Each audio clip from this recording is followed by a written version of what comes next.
en la Casa de Velázquez en febrero de este año y que bueno, está por venir en unos meses. Voy a partir de la fecha final de la cronología que anuncio, que es la fecha de una propuesta hecha por los aristócratas cubanos del azúcar, de la instauración de un sistema de policía, entre comillas, como sistema de gobierno político-económico adaptado al archipiélago. Es una propuesta que iniciaron en 1812 y que realmente se perfiló unos años más tarde en el marco del Consulado de Comercio de La Habana entre 1816 y 27, que proyecta un entramado de instituciones cuya lógica constituye para mí una ruptura con la lógica tradicional jurisdiccionalista del imperio. Se pueden destacar 6 características de este sistema de policía.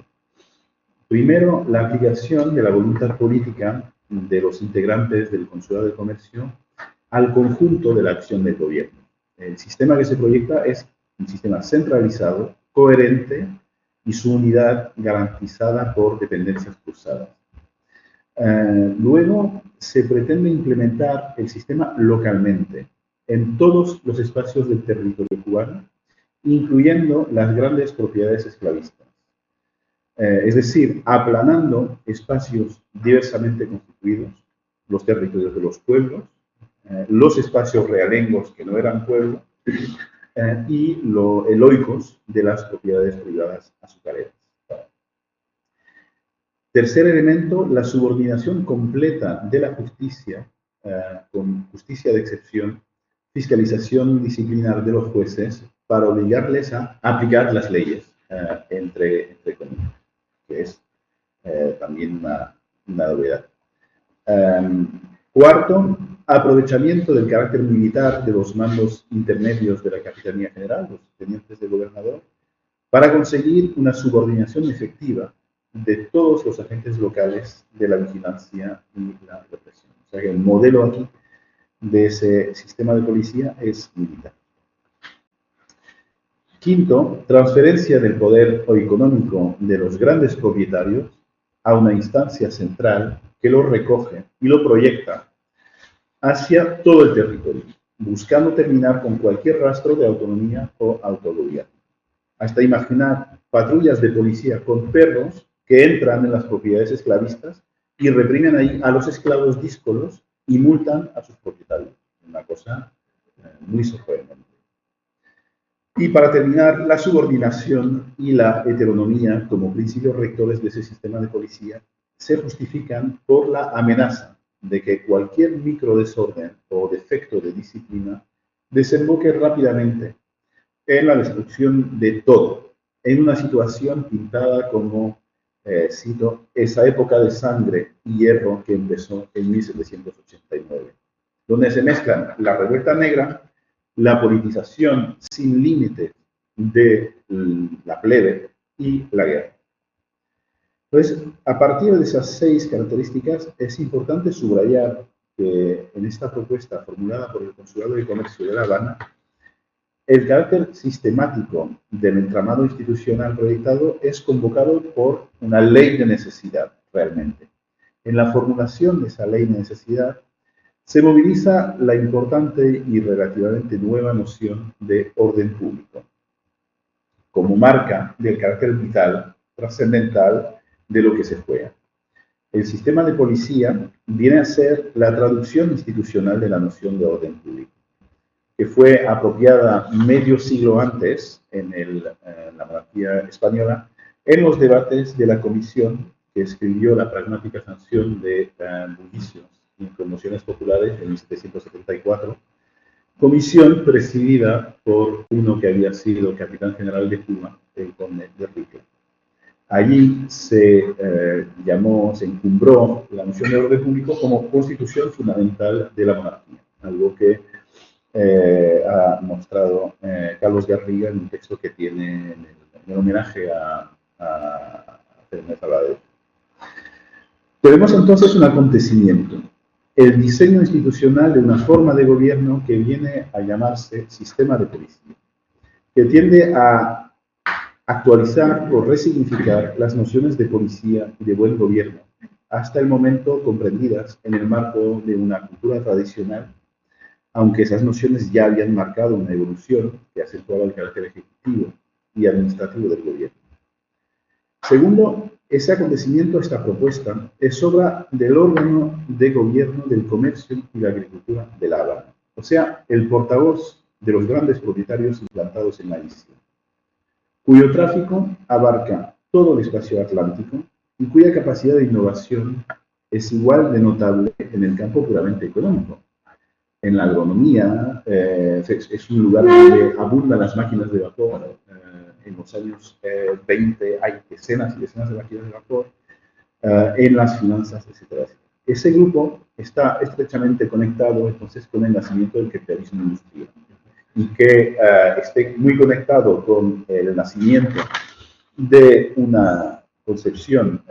contemporánea de la policía es digno de atención. Vamos ahora a la primera de las fechas extremas contenidas en el título de esta ponencia. La exigencia de un sistema de policía del final del periodo se presentaba en parte como la reforma de una institución original,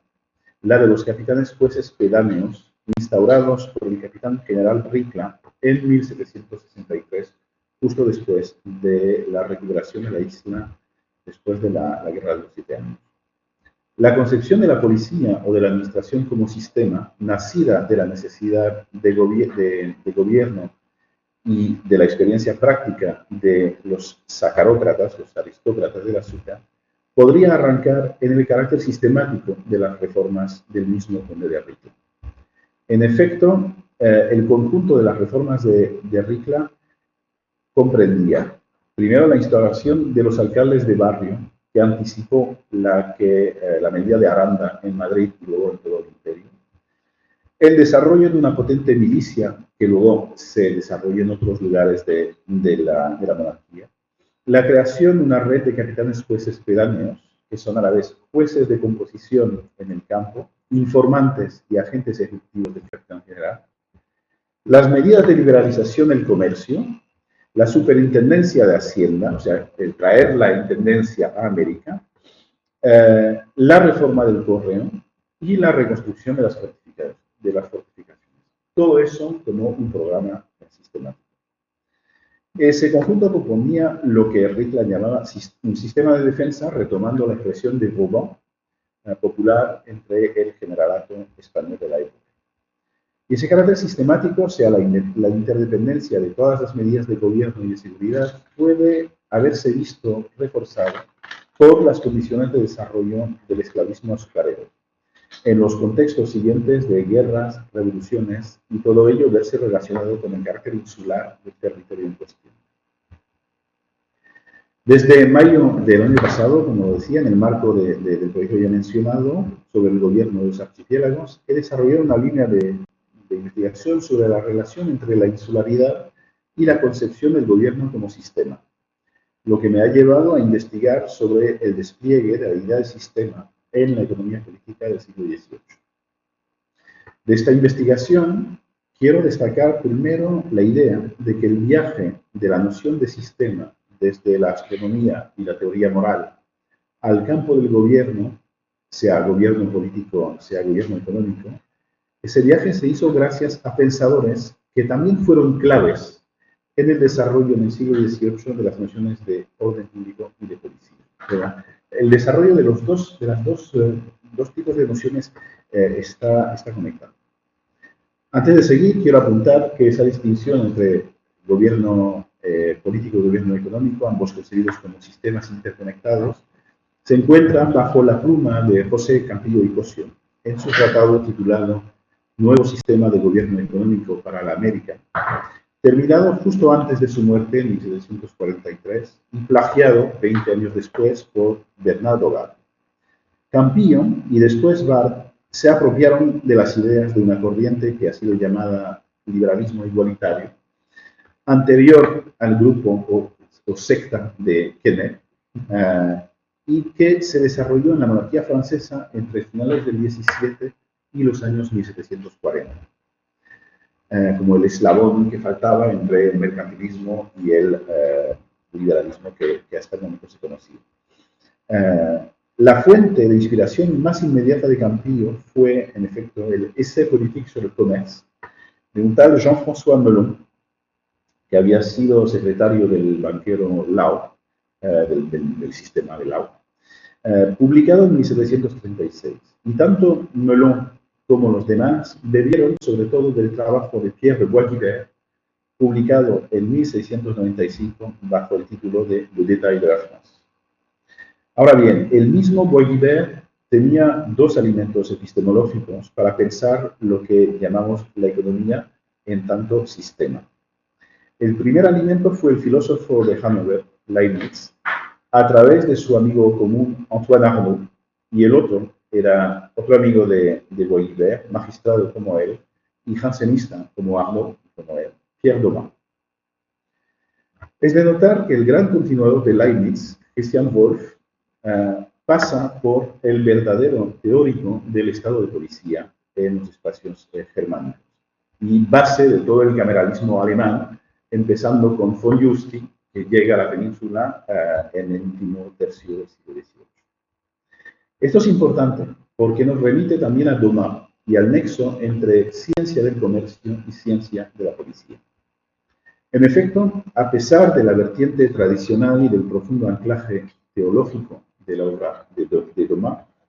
su objetivo y su metodología sistemática le llevan a proyectar un sistema de derecho público que, si bien tiene un nombre tradicional, la expresión orden público existía antes, le sirve para fundar las pretensiones absolutistas de la monarquía francesa y en particular de Luis XIV, que es el mandatario de su padre. La obra de Domas fue crucial para el desarrollo de las argumentaciones del canciller D'Aguesseau, cuya obra política durante 50 años, a partir del último diseño del siglo XVII, tiene un carácter estructurante para la construcción institucional del absolutismo francés. En su derecho público, Domas hace de una expresión que se encuentra de manera corriente en el lenguaje jurídico XVII, aunque no tan frecuente, orden público, hacer de esas dos palabras un verdadero lexema, una noción en sí, garantía de unidad, jerarquización y subordinación del mundo jurídico y de la sociedad. El orden público, verdadero espíritu de las leyes, y la noción incluso de espíritu de las leyes, Montesquieu la toma de Domas,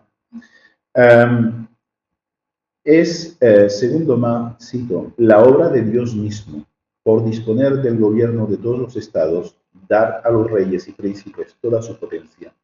y disponer el uso de esta en la sociedad de los hombres de la cual somos jefes. Esto en la dedicatoria al rey de la edición de 1701 de su libro. Y no solo se le puede considerar a Domas como el verdadero acuñador de la noción jurídica en tanto concepto, sino que además su apropiación por los redactores del Código Civil en 1804 fue a ese respecto central. Puede llamarnos la atención, porque claro, una noción tan importante para fundar el absolutismo francés que se encuentra como uno de los pilares del Código Civil. El artículo 6 del Código Civil, que funcionó para toda la doctrina francesa del XIX como amago de definición de la noción de orden público, es en efecto una copia de una frase de Domas. On ne peut déroger par convention particulière aux lois qui intéressent l'ordre public et les bonnes mœurs. No se puede derogar por convención particular a las leyes que interesan el orden público y las buenas costumbres. Este último elemento es importante. Esas convenciones particulares de las que se trataba aquí remiten a su vez a los tratos comerciales y a una vertiente muy importante del trabajo de Domas, es decir, su arte de compatibilizar el derecho comercial con el derecho público en una época clave para el desarrollo imperial de la monarquía francesa. Esa conexión entre los redactores del Código Civil y un jurista muy arraigado en la tradición jurídica católica, para hablar como Carlos Garriga, señala la virtualidad de la noción de orden público que, a pesar de remitir en su primera formulación a un mundo de lo público intrínsecamente unitario porque es reflejo de la creación divina, resultó disponible para una resignificación en la época de las revoluciones. La naturalización del orden público se mantuvo, pero ya no tanto como reflejo de la voluntad divina, sino como el reflejo de algo llamado orden social, un orden social presentado como natural, o descansando naturalmente en el primero de los derechos del hombre, evidentemente el derecho de propiedad. Sin embargo, aunque conectado con la naturalidad del orden social, el orden público pudo devenir el resultado de un voluntarismo político, una construcción política que se podía ver como sistema, pero un sistema hecho por un soberano, que ya no era tanto el soberano juez de la tradición, sino el soberano hacedor. Un soberano que podía ser un solo hombre, que podía ser el pueblo, o que podía compartirse entre ambos. Esto tiene una gran importancia porque funda el carácter potencialmente absoluto del orden administrativo, que ya no es el poder de administrar una justicia inscrita en la creación y revelada por las leyes, sino el de administrar un sistema de dominación cuyos principios son exteriores a la lógica administrativa. Sean esos principios la voluntad general o la voluntad de un solo hombre o la voluntad de una oligarquía naturalizada, como en Cuba. En este esquema, la policía ya no es una dimensión subordinada de la justicia, una infrajurisdicción que pulula en los márgenes, en los resquicios de la justicia, sino una dimensión esencial cuyas relaciones con el mundo de los derechos decide de si el resultado es, para nosotros contemporáneos, un estado de derecho o un estado de policía, para emplear términos actuales. Bajemos ahora del plano teórico al de la tierra, donde nos podemos interrogar al mismo tiempo sobre la emergencia de esas ideas, su encuentro con la pragmática política, e incluso su implantación, si es que esto existe. En el marco de esas investigaciones sobre la noción de sistema, he encontrado una voz que ya no se usa, la de plantificación, del verbo plantificar. Presente en varios textos desde los primeros años del 18, a partir de 1715, según he podido constatar, fue aplicada esa palabra de manera privilegiada a la idea de sistema económico y político por José Campillo y luego por Bar, convocando un imaginario poblado por islas y archipiélagos, como si esos espacios abarcables en su totalidad por la vista, al mismo tiempo aislados y conectados, estancos y porosos, fueran terreno abonado para pensar la plantificación de un sistema. Más allá de esa dimensión insular, lo que nos ha interesado, digo nosotros porque nos ha interesado a mí y a los colegas que me han sugerido esa pista, Darío Barriera y Joan Bautista, ha sido el carácter procesual de la plantificación, lo que nos ha interesado. Este carácter contraintuitivo, en cierto modo para nosotros, en la medida en que un sistema nos aparece más bien en su sincronía,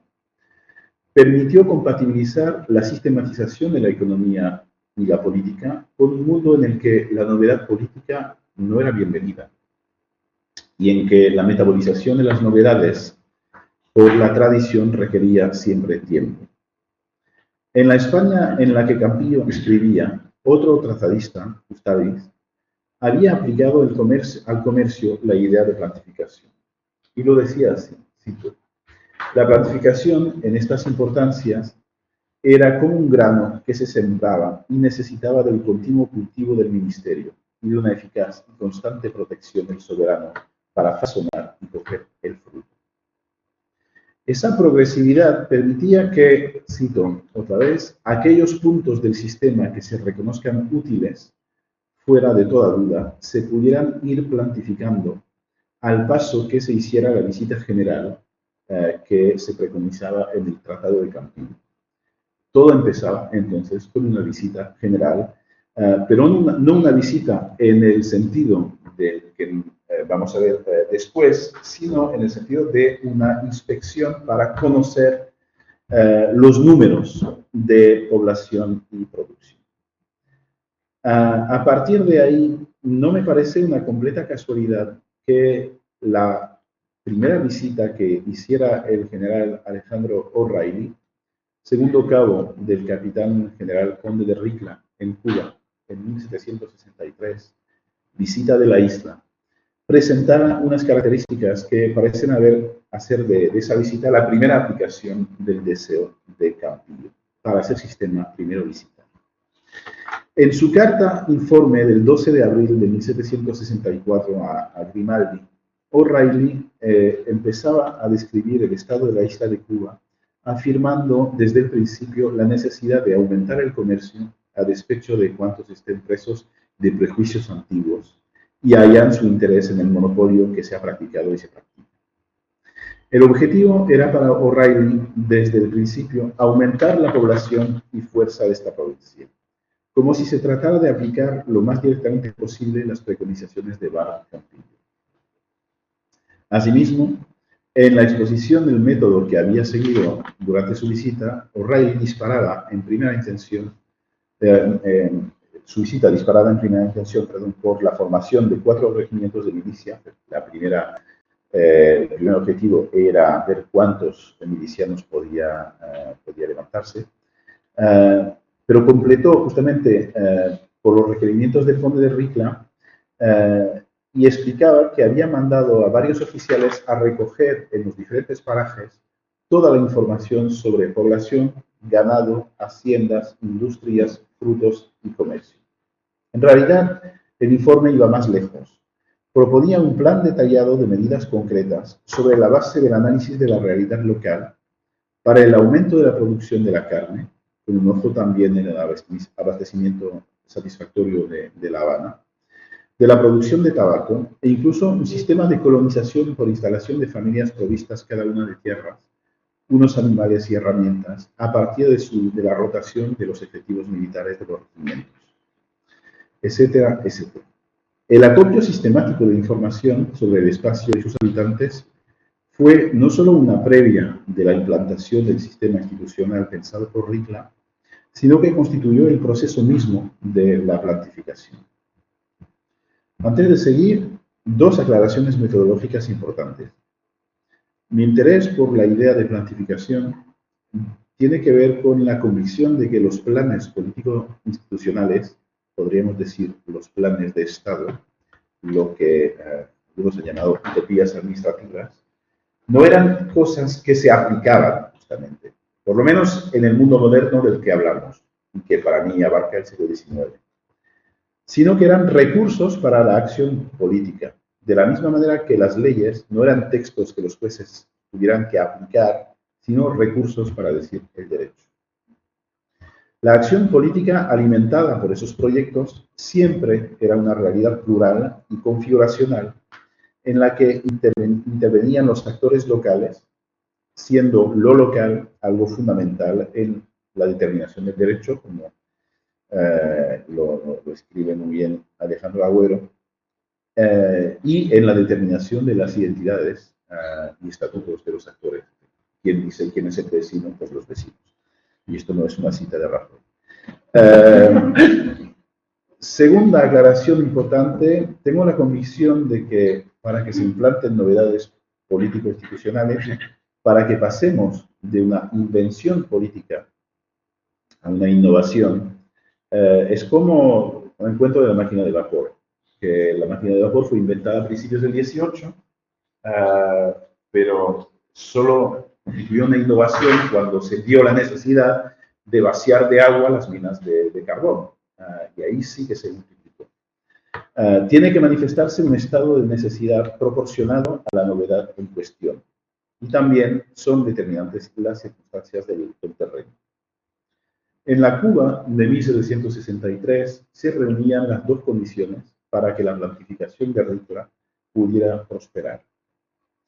El estado de necesidad lo daba la situación de competencia imperial y la reciente caída de la llave del imperio, La Habana, en manos de los ingleses.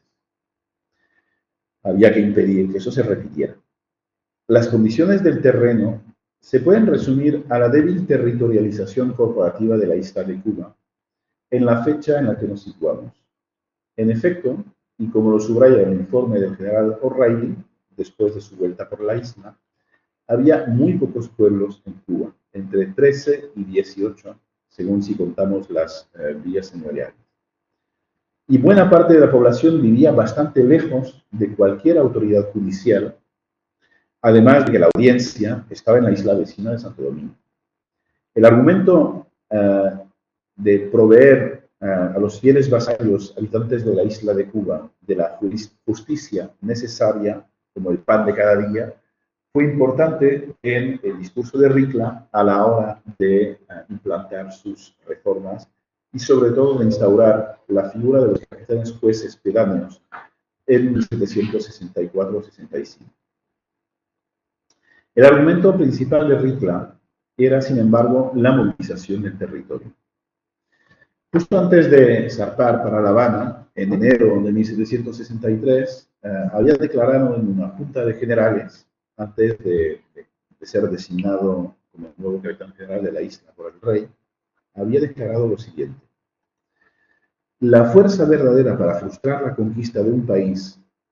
no consiste en las murallas ni en el valor de las guarniciones, sino en la que tenga o encierre en sí mismo el país para concurrir en todo a su defensa, tanto atendiendo a la calidad del terreno para la defensa de pasos precisos, producción de víveres, acopio y medios de conducirlos, como al número de habitantes divididos en clases para que cada uno sea útil al servicio de la patria en caso de guerra, ya sea con las armas como milicianos o con su trabajo personal, como paisanos que deben defender a su rey, haciendas, casas y familia. Este es el sistema único que puede admitirse. Estas palabras reflejan, a mi modo de ver, una manera de concebir el territorio que no era la más tradicional.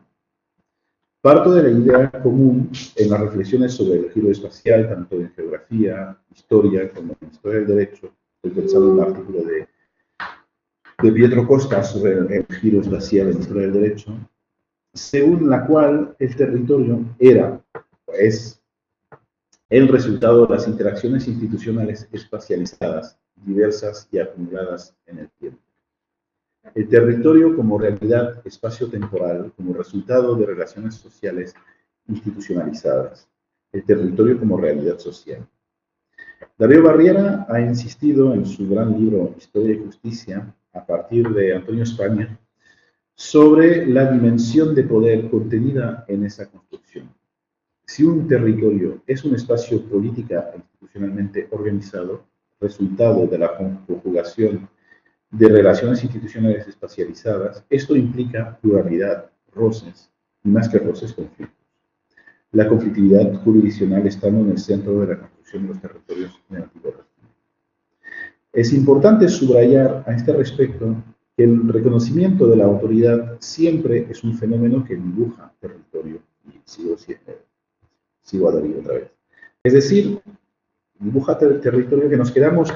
en una construcción coral del espacio que descansa en la pluralidad de voces y en un juego que podemos analizar como configuración. En el caso de los pedáneos de Cuba, podemos observar justamente que no es así, que no es tan así. Que la acumulación de información por parte de esos jueces capitanes constituye la base para la intensificación de las demandas de la Capitanía General a lo largo del tiempo y conducen a alimentar una concepción diferente del territorio como conjunto de recursos y no como espacio o construcción social. Porque los capitanes jueces pedáneos no encuentran a casi nadie más que a los curas en esos espacios. Que los curas son importantes, pero digamos que si pensamos en la densidad corporativa del territorio peninsular, nada que ver. Ya en 1766, un año después de la publicación del reglamento de la nueva institución de capitanes pedáneos, en el pueblo de Güines, al sur de La Habana, por ejemplo, encontramos tablas con todos los detalles de la cosecha de tabaco en las vegas del pueblo. con el número de campos sembrados, el número de trabajadores, la cantidad total de la cosecha expresada en cujes, que son los rollos de hojas preparados para el curado, y también para el año 1770 cantidades detalladas para cada uno de los 168 propietarios y 429 trabajadores repartidos por la finca. Es una estadística muy completa. También hay intercambios entre los pedáneos y el capitán general sobre la construcción y mantenimiento de puentes y calzadas, con el coste dividido entre los propietarios de la pedanía de Güines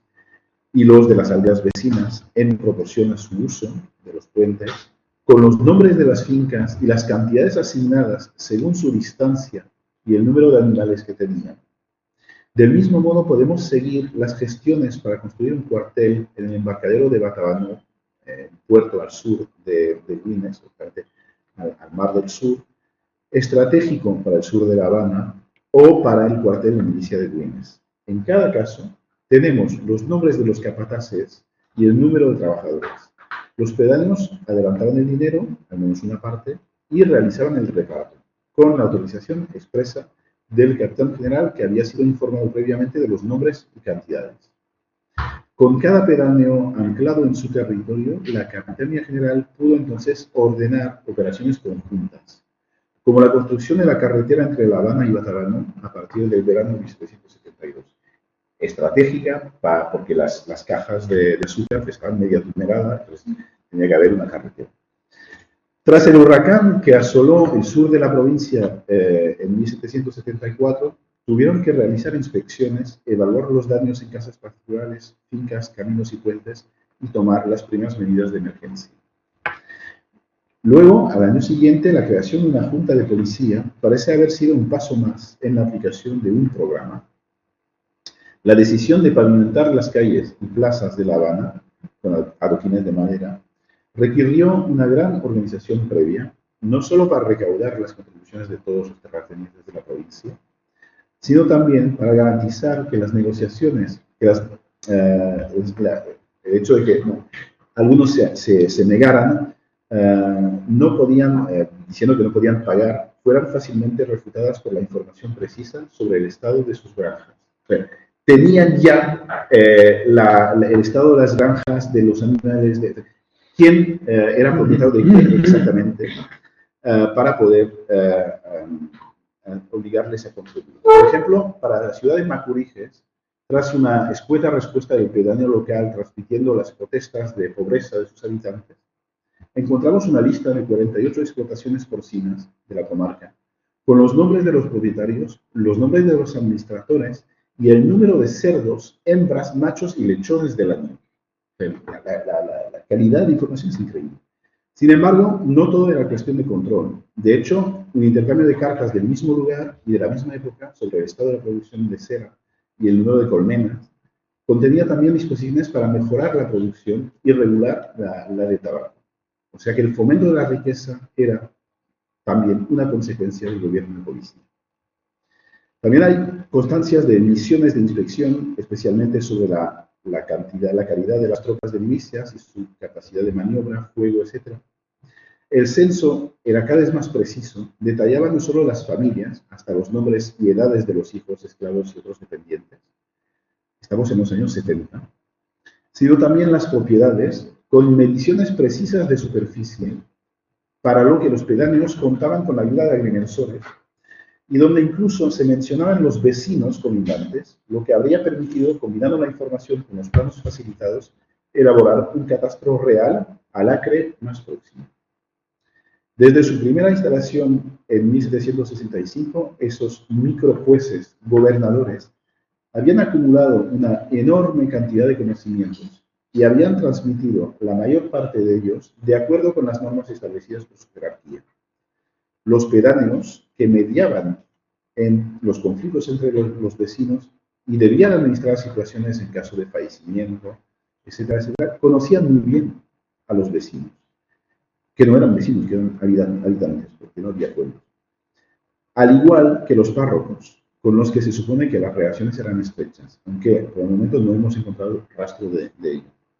Y hay que recordar que la primera división en pedanías llevada a cabo por Ricla se había hecho en base a los curatos, justamente.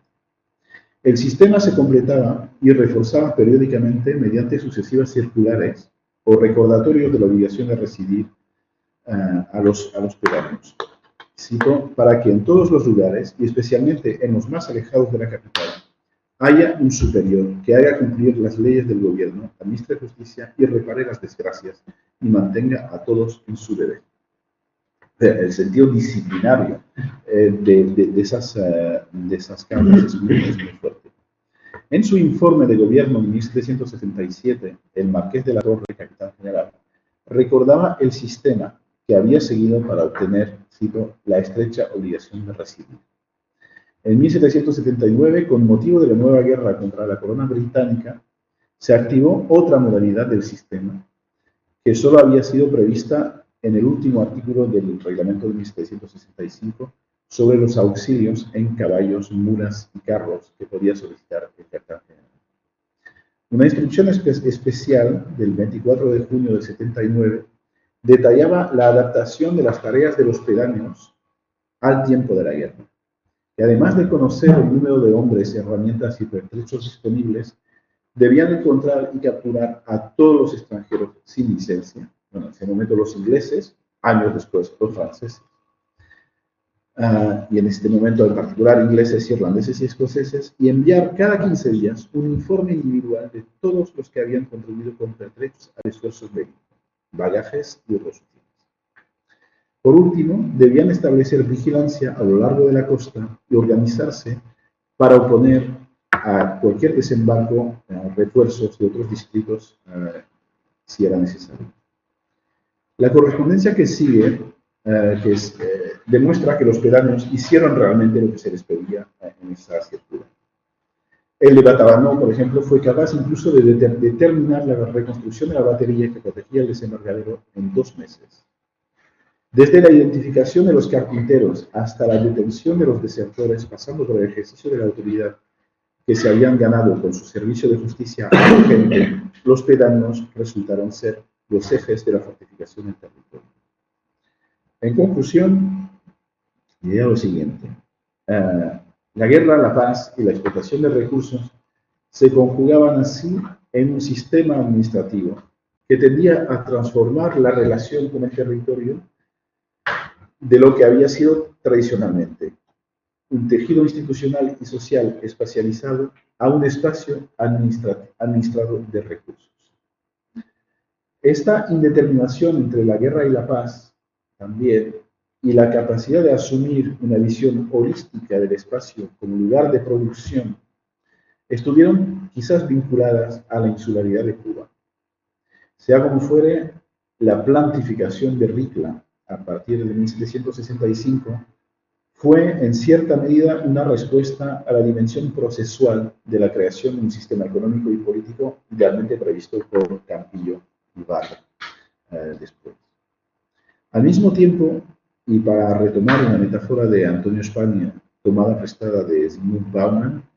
los guardabosques, que eran los jueces, se habían convertido también en jardineros, encarnados justamente por los pedáneos. Y la administración había progresado en su carácter ejecutivo, llevando a cabo un experimento que sin duda encerraría muchas lecciones para la evolución institucional de la monarquía, incluso después de la reducción del imperio a principios del siglo XIX. Si volvemos a la fecha de 1817, la Junta de Gobierno del Consulado de Agricultura y Comercio de La Habana, al presentar su reforma como un bloque, respuesta necesaria a un nuevo tipo de situación bélica, no tanto la competencia interimperial de la Guerra de 7 años, sino la calamitosa época de fierro y sangre que empezó en 1789. El consulado no tenía las prevenciones o la prudencia de un Campillo sobre la novedad de su propuesta y la necesidad de plantificar. No solo hacía de los intereses de los sacarócratas y sus instituciones el centro verdadero del gobierno económico, el fundamento del sistema, algo que iba incluso en contra de la centralidad política de la corona, aunque utilizaba el mando militar y la obediencia que le era debida como instrumento, sino que además se mostraba dispuesta a conculcar la autoridad paternal de los propietarios sobre sus esclavos, mandando gavillas con perros, y todo esto en nombre de la preservación del orden económico en su conjunto. Lo que proyectaba esa gente era un sistema de obediencia y disciplina que pasaba por la centralización de la justicia, la excepcionalidad como regla, la disciplina policial impuesta a los jueces y, en resumen de cuentas, una reducción del territorio a una extensión llena de recursos vegetales y humanos, una materia de gobierno. Y ya está. Muchas gracias.